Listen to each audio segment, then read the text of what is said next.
Welcome to my brand new channel, Mike X Apple, where we're here to talk all about Apple stuff.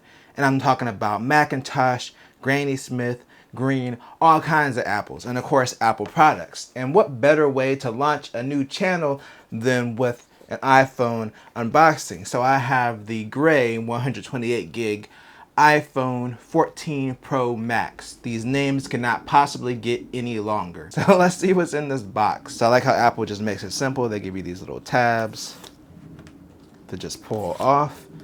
And then you just come back here. Wow, this camera bump is like, it's just there. Like, it's there. Yeah, this is a much more pronounced camera bump than before. Let's get this out of here and see what else we get. Of course, we get our USB-C to Lightning cable. And we got our design by Apple. What color Apple stickers we get? The classic white Apple sticker, we get one. So those of y'all that are curious, one Apple sticker in the classic white. To talk about my history with the iPhone a little bit, if you guys didn't follow me on my other channel, Mike Text It Out, I stated for a while that I hated the bigger phones. I had the XS Max. That was the last big phone that I had.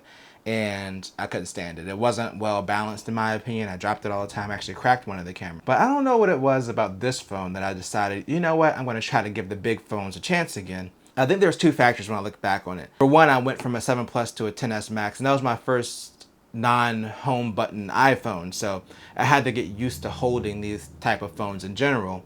And so the way that I was used to holding it was kind of like this, where you put your finger at the bottom where the home button is. You could hold it like this with the bigger phones. Going from the XS Max to 11 Pro, which was a smaller phone, to the 12 Pro, and the 12 Pro is where I'm at right now. I actually have it right here. This is a 6.1 inch phone. This is like 6.7, but when they kind of made the smaller Pro wider anyway, I kind of figured maybe it's time for me to go back because now I'm used to holding these wider phones. But yeah, this camera bump though, you can see here, it just protrudes out a lot more. I mean, my 12 has a case on it, but from what I'm used to, this is a way bigger camera bump. But of course, there's also a way bigger sensor this year. Let's peel this screen thing off. It's hard to make out on video, but you can see the island. You can see it, and you can see the separate camera and the other part with the sensors. It does look like two separate parts where the phone is off. I really like this color, especially the side rails. The black looks really good. The camera bump looks really good. I went with the black. I know a lot of people said the purple was nice, but purple is a nice color. I like purple, but I just didn't like that purple for some reason. So I just went with the classic black. This is also my first phone with a high refresh rate display, and of course this has the always on display, which those two things are the main reason I upgraded. Of course, with the 13 Pro, they added the high refresh rate display, or ProMotion as Apple calls it, but I was still kind of like, it's not enough for me to upgrade. But with those two things, I was like, okay, it's finally time to upgrade. So you can see with software, they actually fill out this to make it an eyelid, but it's actually two separate parts up here. This also is the first phone to use eSIM and basically no SIM card tray, which I can see why this would get on some people's nerves, especially if you want to move carriers, which would be like the scenario where I think it would be annoying for me, is if I decide to switch carriers in the future. I kind of like being able to just pop in a SIM card from a different carrier if I needed to switch. Let's go ahead and set up our eSIM transfer number. All right, so it's trying to activate my eSIM right now. So that wasn't too bad. So it just transfers basically your SIM information from your old phone.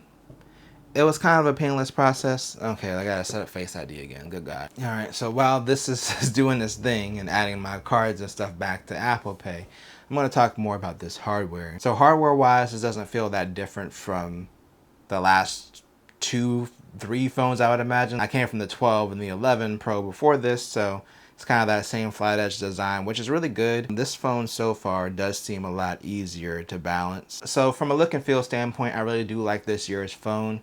I wish the colors were a little bit more exciting. I like how big the camera bump is. It's a little bit weird. It's a little weird, but I think it kind of looks cool. And I like how dark they made it in contrast with the black, which is a little bit closer to a dark gray. So I'll have to see how I feel about this in a little bit, but for now, I'm pretty happy with this phone. And I'll be back with even more unboxings, so make sure to subscribe so you don't miss it. Of course, we'll do other things on this channel, like discuss news, give my opinions, do some reviews. That's what we're gonna do here at Mike X Apple. It is the ultimate Apple experience. So stay tuned and subscribe. Peace.